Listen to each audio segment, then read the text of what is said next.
E, inclusive, como é que foi a escolha dos filmes que você analisou, né? Você tinha mais algum em mente? Você sempre gostou desses 3 filmes que você escolheu? Primeiro fala sobre cada um deles, né? Mas você também deu uma passadinha por outros também, que Sim. você pincelou, como o Rambo, que eu tô lembrando agora, teve mais vários. Mas vai falando aí, pode ir falando. Eu falei um pouquinho do Top Gun, Homem de Ferro, Rambo 1, Rambo 2, Rambo 3, Rock, Verdade. certo? Mas os filmes que eu analisei, que eu dissequei mesmo, foram o Independence Day, que é um filme que eu adoro odiar, né? Tem filme que é muito ruim, de tão ruim se torna bom. Você deve gostar de alguns filmes ruins. Mas o Independence Day realmente eu acho assim, horrível. Um dos piores filmes que eu já vi. E na época que eu estava pensando na dissertação, ele era um filme fresquinho, né? Foi de 96.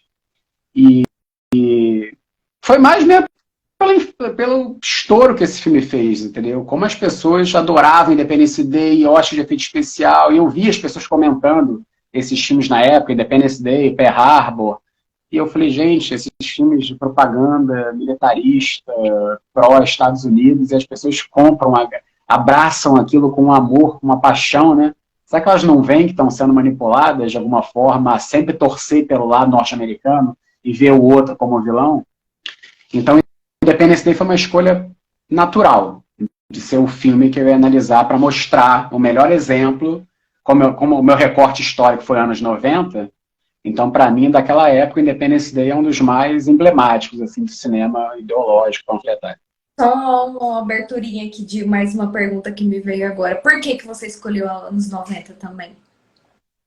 Então, eu acho que até por causa do Independence Day ser tão simbólico, e pelos anos 90, assim, o começo dos anos 90, nós temos o fim da Guerra Fria, que durante muito tempo, nos anos 60, 70 e 80, o cinema de propaganda norte-americano sempre colocava os filmes de guerra, os filmes de aventura, sempre colocavam os russos como os vilões.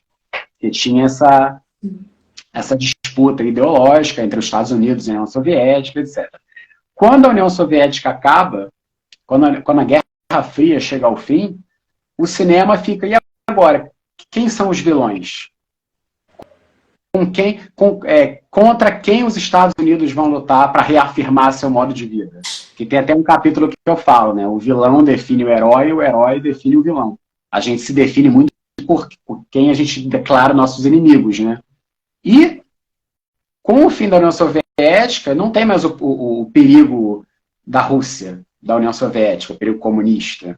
Então começaram a surgir vários filmes dos Estados Unidos contra invasões alienígenas. Eles começaram a se voltar para esse campo de invasões alienígenas. Vários filmes. E o Independence Day é um dos maiores exemplos, entendeu? Uma invasão alienígena e como os Estados Unidos vão capitanear essa libertação do mundo no dia 4 de julho, como 4 de julho, que é a data da independência norte-americana contra a Inglaterra, o Império Britânico, agora vai se tornar uma data de libertação da humanidade contra uma invasão alienígena. Como o mundo vai se unir em prol de um ideal, mas sendo liderado pelos Estados Unidos, com o presidente norte-americano pilotando um avião, na linha de frente. Então são vários simbolismos muito interessantes, sabe? Inclusive nessa figura do presidente norte-americano como uma figura heróica, como um herói de ação. Temos também o Força Aérea 1, que pegaram o Harrison Ford para ser o presidente. Você pega o Indiana Jones e o Han Solo para interpretar o presidente dos Estados Unidos. Você começa a incutir nas pessoas essa ideia de você naturalizar a figura do presidente dos Estados Unidos como um herói, como uma liderança. Eu acho surreal. É mesmo.